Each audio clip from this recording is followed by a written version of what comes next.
नमस्कार, आप देख रहे हैं देश दिन भर। मैं हूं आपके साथ उन्नति भटनागर। बुलेटिन का आगाज झारखंड से बड़ी खबर के साथ, जहां झारखंड के सीएम हेमंत सोरेन को बड़ी राहत मिली है। हेमंत सोरेन को सुप्रीम कोर्ट से बड़ी राहत दी गई है। सुप्रीम कोर्ट ने जनहित याचिका को सुनवाई के योग्य नहीं माना है। शेल कंपनियों में निवेश में अनियमितता का आरोप था। अवैध तरीके से खनन पट्टे देने के आरोपों में दर्ज हुई थी ये याचिका, और इसको लेकर लगातार हेमंत सोरेन घिरते नजर आ रहे थे। लेकिन इस बीच सुप्रीम कोर्ट की तरफ से उन्हें बड़ी राहत मिल गई है, जहां सुप्रीम कोर्ट ने याचिका को, जनहित याचिका को सुनवाई के योग्य नहीं माना है। तो फिलहाल बड़ी राहत हेमंत सोरेन झारखंड के मुख्यमंत्री के लिए, जहां शेल कंपनियों में निवेश में अनियमितता का उन पर आरोप लग रहा था। अवैध तरीके से खनन पट्टे देने के आरोप में दर्ज हुई थी याचिका, और इसी को लेकर सुप्रीम कोर्ट ने कहा है कि ये जनहित याचिका जो है सुनवाई के योग्य नहीं है, यानी कि इस पर सुनवाई नहीं होगी। तो बड़ी राहत झारखंड के मुख्यमंत्री हेमंत सोरेन के लिए। तो देखिए, बड़े आरोप उन पर लगातार लग रहे थे, और इसी बीच किस तरीके से सुप्रीम कोर्ट की तरफ से, जहां हेमंत सोरेन, और चलिए अपडेट लेते हैं इसी बीच इस खबर पर। हमारे ब्यूरो चीफ मनोज कुमार हमारे साथ जुड़ गए हैं। मनोज, क्या जानकारी? देखिए, सुप्रीम कोर्ट से बड़ी राहत मिल गई है। जनहित याचिका को बोला गया है कि सुनवाई योग्य नहीं है। हेमंत सोरेन को, जो कि मुख्यमंत्री हैं झारखंड के, कितनी हद तक राहत? ये इसलिए कि देखिए उनका हेमंत सोरेन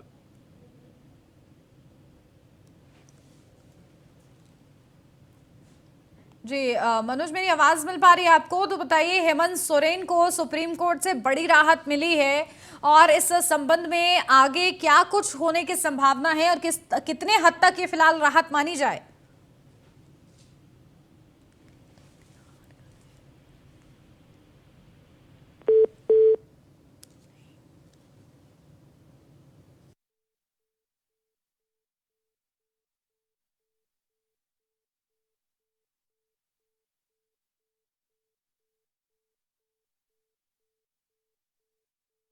मनोज का, इससे पहले आपको बता दें कि इस तरीके से सुप्रीम कोर्ट ने जनहित याचिका को सुनवाई के योग्य नहीं माना है, और इसी के माध्यम से हेमंत सोरेन, जो कि झारखंड के मुख्यमंत्री हैं, उनको बड़ी राहत मिल गई है। क्योंकि शेल कंपनियों में निवेश के अनियमितता के आरोप देखिए लगातार उन पर लग रहे थे। अवैध तरीके से खनन पट्टे को लेकर लगातार वो शिकंजे में थे। पूछताछ उनसे हुई, और उसके लिए लगातार उनको समन भी दिया जा रहा था।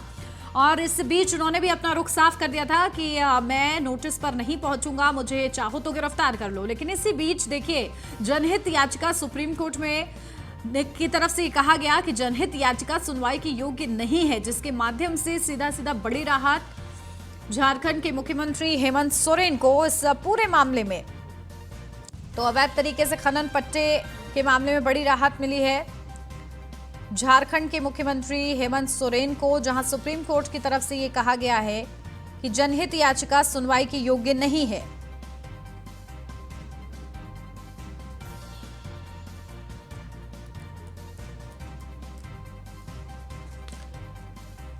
शेल कंपनियों में निवेश में अनियमितता का आरोप था हेमंत सोरेन पर, और लगातार गंभीर आरोपों में वो जकड़े हुए थे। और इससे बीच देखिए, जनहित याचिका पहुंची, जिसको लेकर सुप्रीम कोर्ट की तरफ से ये कहा गया कि ये याचिका जो है, जनहित याचिका, ये सुनवाई की योग्य नहीं है। तो हेमंत सोरेन को सुप्रीम कोर्ट से फिलहाल बड़ी राहत मिल गई है, जहां सुप्रीम कोर्ट ने जनहित याचिका को सुनवाई के योग्य नहीं माना है।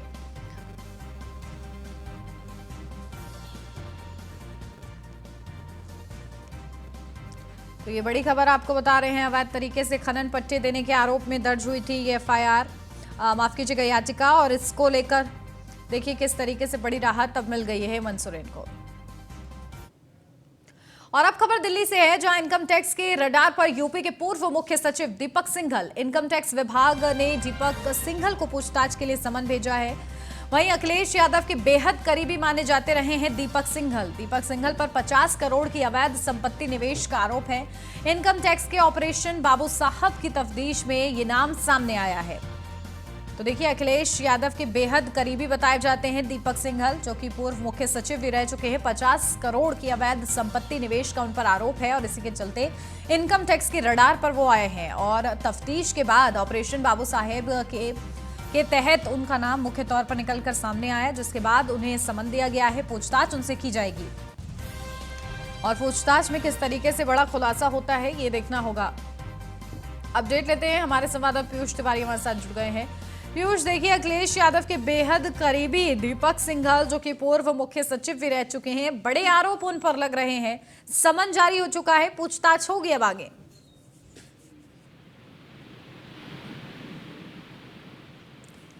पीयूष, मेरी आवाज मिल रही है आपको?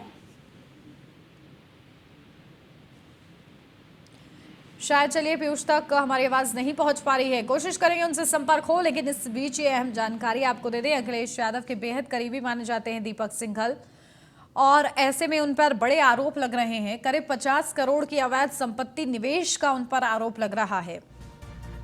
और इस आरोप के लिए आपको बता दें, इनकम टैक्स ऑपरेशन बाबू साहेब के तहत जब तफ्तीश की गई तो ये नाम निकलकर मुख्य तौर पर सामने आया, जिसको लेकर अब इनकम टैक्स की रडार पर आ चुके हैं यूपी के पूर्व मुख्य सचिव, और उनसे अब पूछताछ की जाएगी। इसके लिए उनको बाकायदा समन भी भेज दिया गया है। तो समन के माध्यम से पूछताछ में क्या कुछ वो बड़े खुलासे होते हैं, जिस तरीके से आरोप लग रहे हैं उन आरोपों में कितनी सच्चाई है, इसका भी खुलासा होगा। रुक करते एक और महत्वपूर्ण खबर का, जहां सुप्रीम कोर्ट से ईडब्ल्यूएस आरक्षण को हरी झंडी। ईडब्ल्यूएस आरक्षण के पक्ष में 5 में से 3 जज सीजेआई यूयू ललित, जस्टिस रविंद्र भट्ट आरक्षण से असहमत हैं। और इसी बीच देश में जारी रहेगा ईडब्ल्यूएस आरक्षण। ईडब्ल्यूएस कोटे के तहत 10% आरक्षण जारी रहेगा। सुप्रीम कोर्ट ने संविधान के 103वें संशोधन को सही ठहराया है। तो देश में जारी रहेगा ईडब्ल्यूएस आरक्षण। ये महत्वपूर्ण फैसला सुप्रीम कोर्ट की तरफ से, यानी कि ईडब्ल्यूएस कोटे के 10% आरक्षण को हरी झंडी सुप्रीम कोर्ट ने दिखा दी है। बेहद ही ज्यादा महत्वपूर्ण ये सुनवाई थी, फैसला था, और इस पर सभी की निगाहें टिकी हुई थी।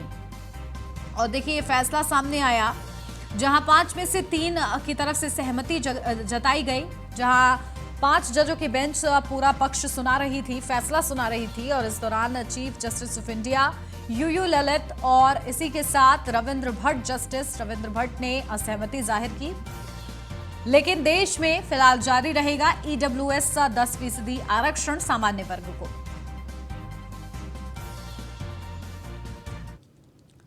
और दिल्ली से अब खबर, जहां आजम खां के बेटे अब्दुल्ला आजम को सुप्रीम कोर्ट से बड़ा झटका लगा। जहां जन्म प्रमाण पत्र मामले पर खारिज हुई है अब्दुल्ला की याचिका, सुप्रीम कोर्ट ने अब्दुल्ला आजम की याचिका खारिज की है। सुप्रीम कोर्ट ने इलाहाबाद हाईकोर्ट के फैसले को बरकरार रखा है। विधानसभा के सदस्य के तौर पर बरकरार रहेगी अब्दुल्ला की अयोग्यता। इलाहाबाद हाईकोर्ट ने अब्दुल्ला के निर्वाचन को रद्द करने का आदेश दिया था। तो सुप्रीम कोर्ट ने अब्दुल्ला आजम की याचिका खारिज की।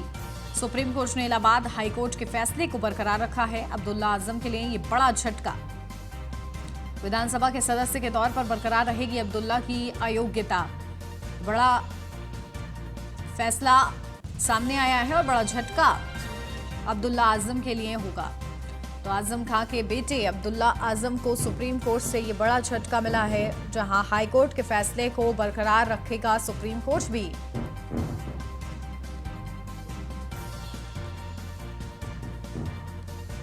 तो सुप्रीम कोर्ट ने अब्दुल्ला आजम की याचिका को खारिज कर दिया है। सुप्रीम कोर्ट ने इलाहाबाद हाईकोर्ट के फैसले को बरकरार रखा है और उनकी विधायकी जो है आगे भी रद्द रहेगी।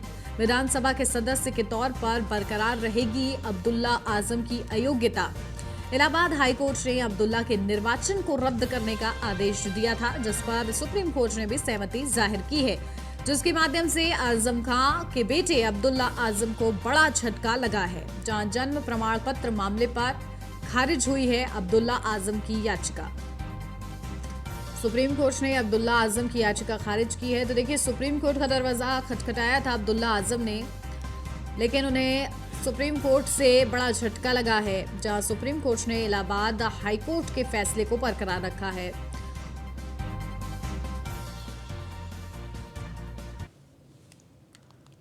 महाराष्ट्र से अब खबर, जहां महाराष्ट्र के कैबिनेट मंत्री नवाब मलिक आर्यन खान ड्रग केस को लेकर लगातार एनसीबी समीर वानखेड़े और उनके परिवार को निशाने पर लिए हुए हैं। इसी बीच खबर आ रही है कि समीर वानखेड़े के पिता ध्यानदेव वानखेड़े ने नवाब मलिक के खिलाफ बॉम्बे हाईकोर्ट में मानहानि का दावा ठोका है। इसके अलावा बीजेपी नेता मोहित कंबोज ने भी नवाब मलिक पर 100 करोड़ की मानहानि मुकदमा दर्ज कराया, जिस पर आज बॉम्बे हाईकोर्ट में सुनवाई होनी है। इससे जुड़ी अपडेट भी न्यूज़ 1 इंडिया अब तक पहुंचाता रहेगा। बढ़ते हैं आगे, जहां लातूर के पूर्व विधायक शिवाजी राव पाटिल ने जिले के मध्यवर्ती सहकारी बैंक के चेयरमैन को तत्काल हटाने की मांग की है। शिवाजी राव पाटिल ने बैंक के चेयरमैन पर एक्टर रितेश देशमुख और उनकी पत्नी जेनेलिया डिसूजा को नियमों का उल्लंघन करते हुए 61 करोड़ का लोन देने का आरोप लगाया है। शिवाजी राव पाटिल ने बैंक के चेयरमैन को हटाने के लिए रिजर्व बैंक को पत्र भी लिखा है।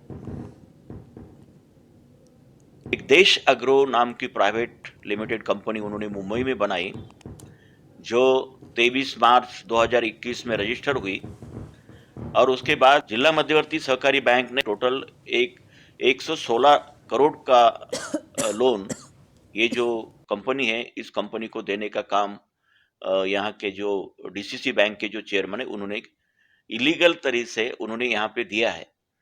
तो ये बात हमको मालूम होने के बाद हमने रिजर्व बैंक को मैंने यहाँ पे 28/10/2022 को रिजर्व बैंक को मैंने मेरे लेटर हेड के ऊपर उनको उसके प्रूफ के साथ में हमने उनको कंप्लेंट किया है और हमको आशा है कि निश्चित रूप से यहाँ पे जो बैंक के जो चेयरमैन है उनको बरतरफ करके वहाँ पे जो लोन दिया हुआ है उसकी वसूली करने का काम रिजर्व बैंक के आदेश के मुताबिक यहाँ पे होगा। एक देश महाराष्ट्र से अगली खबर, जो महाराष्ट्र के निटूर में इंदिरा समाज सुधारक मंडल केंद्र को बिना किसी सूचना के तोड़ दिया गया। बताया जा रहा है कि 1955 से महाराष्ट्र में सरकार की पहल से गरीबों के लिए चलने वाली 1 रुपए में खाना मिलने की योजना को इस केंद्र के तहत चलाया जाता था। तो वहीं इस पूरे मामले को लेकर शिकायत दर्ज कराई गई है। मेरे को शासन ने झुमका भाकर शासन मैंने दिया था, मैं बाहर गाँव में था, उसने कोई पूर्व सूचना नहीं दी और हमारे प्रशासन को भी सूचना नहीं दी। वो सरपंच और ग्राम सेवक ने कायदा व्यवस्था बिगाड़ के पार दिया है। इसकी नुकसान भरपाई और योग्य कार्रवाई करो, ऐसा मैं सभी संबंधित प्रशासन को लिखित स्वरूप में दिया है। वो कार्रवाई जिलाधिकारी स्तर पर शुरू है। महाराष्ट्र शासन और वो ट्रस्टी का झुमका भाकर है, मेरा वैयक्तिक झुमका भाकर नहीं है, ट्रस्टी का झुमका भाकर है। वो ट्रस्ट और महाराष्ट्र शासन का निधि था। मेरे को शासन ने झुमका भाकर शासन। सुपौल के छातापुर प्रखंड स्थित ई किसान भवन परिसर में 1 दिवसीय रबी महोत्सव सह प्रशिक्षण कार्यक्रम का आयोजन किया गया। कार्यक्रम का उद्घाटन प्रखंड प्रमुख आशिया देवी, प्रमुख प्रतिनिधि अजय कुमार सरदार समेत अन्य विशेष अतिथियों द्वारा दीप प्रज्वलित करके किया गया।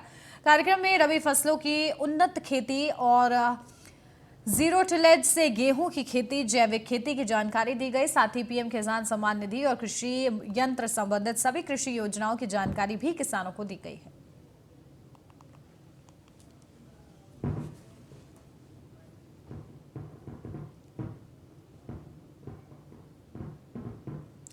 नालंदा के मानपुर थाना क्षेत्र स्थित बेलझी शरीफ गांव में मुखिया के समर्थकों द्वारा एक संदिग्ध युवक को पकड़कर पुलिस के हवाले किया गया। मुखिया के प्रतिनिधि का आरोप है कि कुछ युवक पुराने विवाद में उन पर हमला कर उनकी हत्या करने का प्रयास कर रहे थे। हालांकि पुलिस ने उनके आरोपों को गलत ठहराया और जांच के बाद युवक को छोड़ दिया गया है।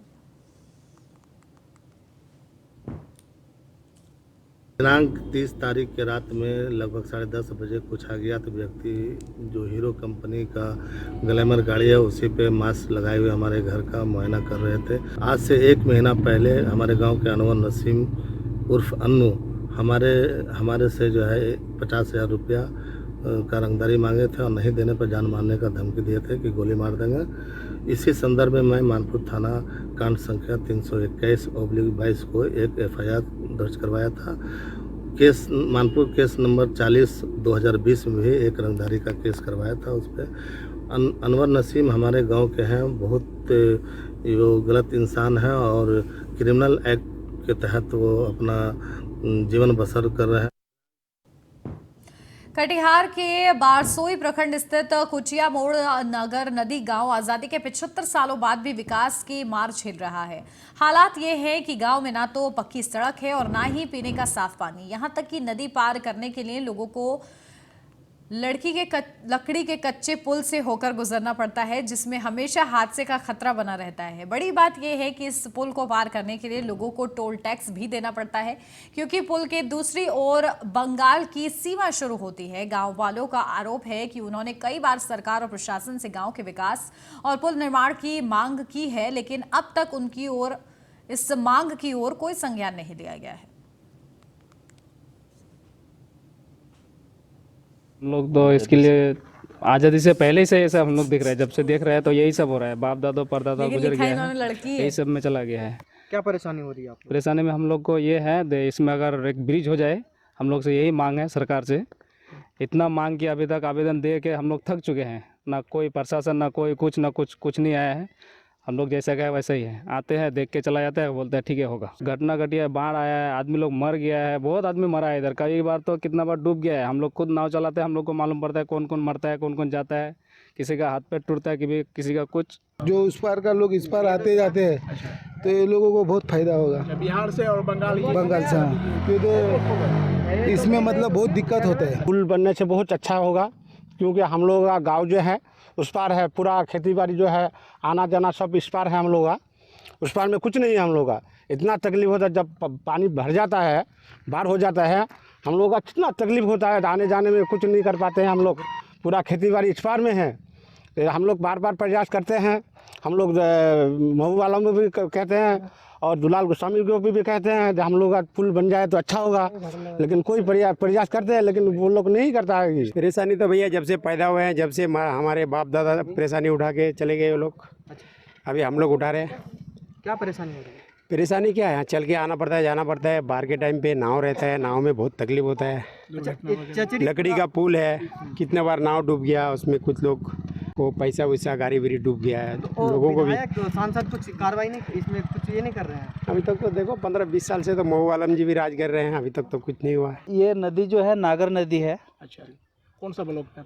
ये बारसोई ब्लॉक में पड़ता है। अच्छा, शिकारपुर पंचायत। अच्छा, क्या समस्या हो रहा है आप लोगों को? सर बहुत, ये हमारे जो अब खबर बिहार के किशनगंज से है, जहां पोठिया प्रखंड सभागार कक्ष में पंचायत समिति की बैठक के दौरान वीडियो छाया कुमारी की कार्यशाला के खिलाफ पंचायत समिति सदस्यों ने जमकर हंगामा किया। खबरों की माने तो पिछले पंचायत समिति की बैठक में जो प्रस्ताव लिए गए थे उस पर अब तक कोई कार्रवाई नहीं हुई है, जिसे लेकर पंचायत समिति के सदस्यों में काफी नाराजगी देखने को मिली। बता दें कि बैठक में बाल विकास परियोजना पदाधिकारी एवं प्रखंड शिक्षा पदाधिकारी की अनुपस्थिति पर समिति ने सवाल उठाए और प्रखंड आपूर्ति पदाधिकारी धर्मेश कुमार से खाद्यान्न तथा डीलरों से जुड़े शिकायतों पर फौरन कार्रवाई करने की मांग की है।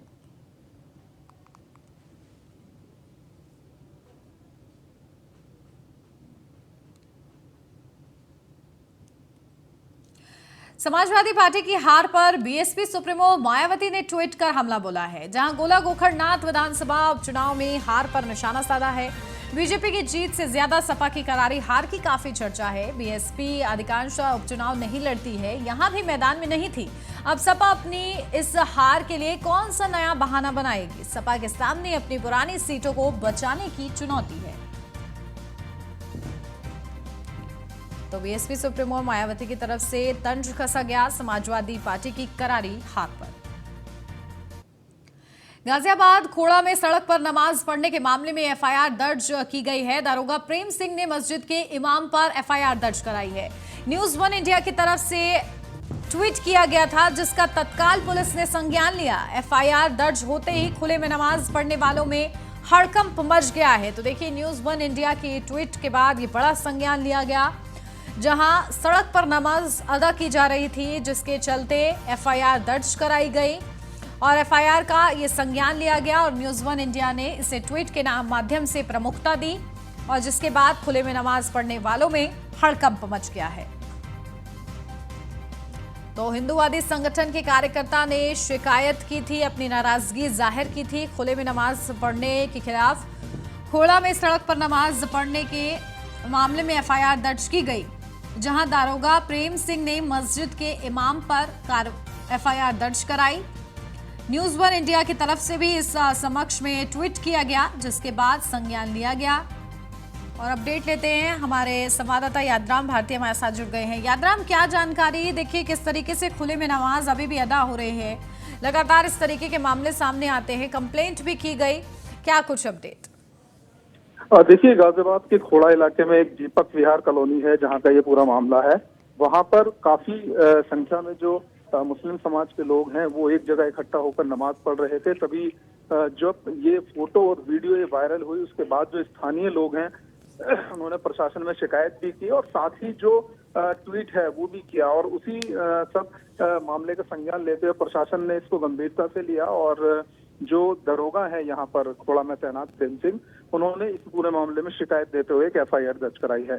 फिलहाल जो पुलिस है वो इस पूरे मामले की जांच कर रही है और ये देखा जा रहा है कि आखिर जो नमाज पढ़ने वाले लोग थे वो किस तरह से एक हुए, क्योंकि जिस समय नमाज वाला मामला लुलु मॉल का चला था उसके बाद से ही नमाज को खुले में पढ़ने को लेकर एक विवाद पैदा हो गया था और लगातार ये मांग की जा रही थी कि जो खुले में नमाज है वो कहीं ना पढ़ी जाए, जिससे कि जो रास्ता है वो बाधित होता है। तो इन्हीं सबको लेकर के एक बार फिर से जो मामला सामने आया है, इसमें FIR हुई है। अब आगे की जो कार्रवाई है वो जांच के बाद होगी। जी बिल्कुल। और देखिए, हिंदू संगठन की तरफ से भी आपत्ति जताई गई थी, नाराजगी जाहिर की गई थी, उस समक्ष में किस तरीके से उन्हें आश्वासन मिला है? देखिए, जैसे ही ये फोटो और वीडियो वायरल हुआ उसके बाद से ही लगातार जो हिंदू संगठन है वो इस बात को लेकर हंगामा कर रहे हैं कि जो खुले में नमाज है वो कहीं ना कहीं जो लोग हैं उनकी परेशानी का सबब बनता है और साथ ही जो एक रास्ता है वो बाधित होता है। यानी कि अगर एक ग्रुप में लोग नमाज पढ़ते हैं तो कहीं ना कहीं जो आसपास का जो इलाका है वो काफी डिस्टर्ब होता है। इन्हीं सब बातों को लेकर इस बात को लेकर आपत्ति जताई जा रही थी। और जैसे कि मैंने कहा कि लुलु मॉल में जो नमाज पढ़ने का मामला सबसे सामने आया है, तब से इस और ज्यादा जो विशेष ध्यान है वो रहता है और साथ ही हिदायत दी जाती है कि जो नमाज है उसको खुले में ना पढ़ा जाए, जिससे कि लोगों को दिक्कत ना हो। लेकिन जिस तरह से ये फोटो और ये वीडियो वायरल हुई है, एक बार फिर से खुले में नमाज पढ़ने को लेकर एक जो विवाद है वो खड़ा हो गया है। जी बिल्कुल, बहुत शुक्रिया यादराम आपका तमाम जानकारी के लिए। मथुरा से अब खबर, जहां बांके बिहारी मंदिर में श्रद्धालुओं की भीड़ उमड़ी है। ज्यादा भीड़ से मंदिर प्रबंधन की व्यवस्था फेल हो गई है। भीड़ के दबाव में फंसी महिला रेलिंग से कूद गई। जहां सुरक्षा व्यवस्था को लेकर पुलिस की तैयारी फेल साबित हो रही है। तो देखिए, बांके बिहारी मंदिर में किस तरीके से भगदड़ मची है, जहां भीड़ से मंदिर प्रबंधन के जो इंतजाम है वो फेल साबित हो रहे हैं। जहां रेलिंग से महिला कूदी है भीड़ की वजह से, उसकी तस्वीरें हम आपको दिखा रहे हैं। मथुरा का ये पूरा मामला है जहां भीड़ के दबाव में महिला फंस गई और उसके बाद रेलिंग से कूद गई। सुरक्षा व्यवस्था को लेकर पुलिस की तैयारी जो है फेल साबित हो रही है मथुरा में। ये देखिए किस कदर भीड़ वहां पर जुट गई है और इसकी वजह से लोगों को रेलिंग से कूदना पड़ रहा है। महिला फंस गई थी, जिसके बाद महिला को भी रेलिंग से कूदकर पार करना पड़ा पूरा रास्ता।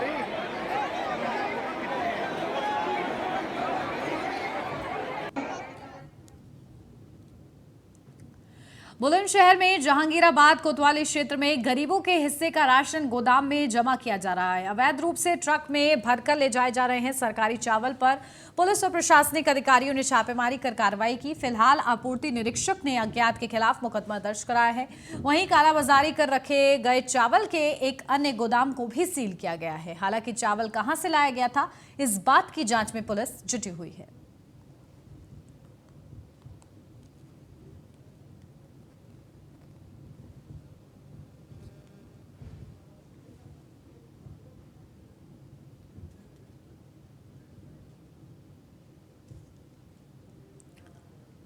जौनपुर से अब खबर, जहां जौनपुर में जादूगर शो में जमकर लाठी डंडे चले हैं। जहां टिकट पास को लेकर दो पक्षों में जमकर मारपीट हुई।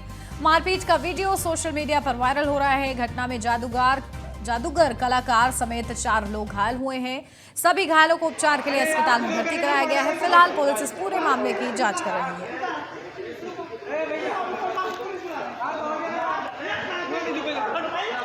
देखिए, मैजिक शो के दौरान इस तरह से जमकर मारपीट हुई है दो पक्षों के बीच। 4 लोग घायल भी हो गए हैं, अस्पताल में भर्ती कराया गया है तत्काल। और पुलिस फिलहाल इस पूरे मामले की जांच कर रही है।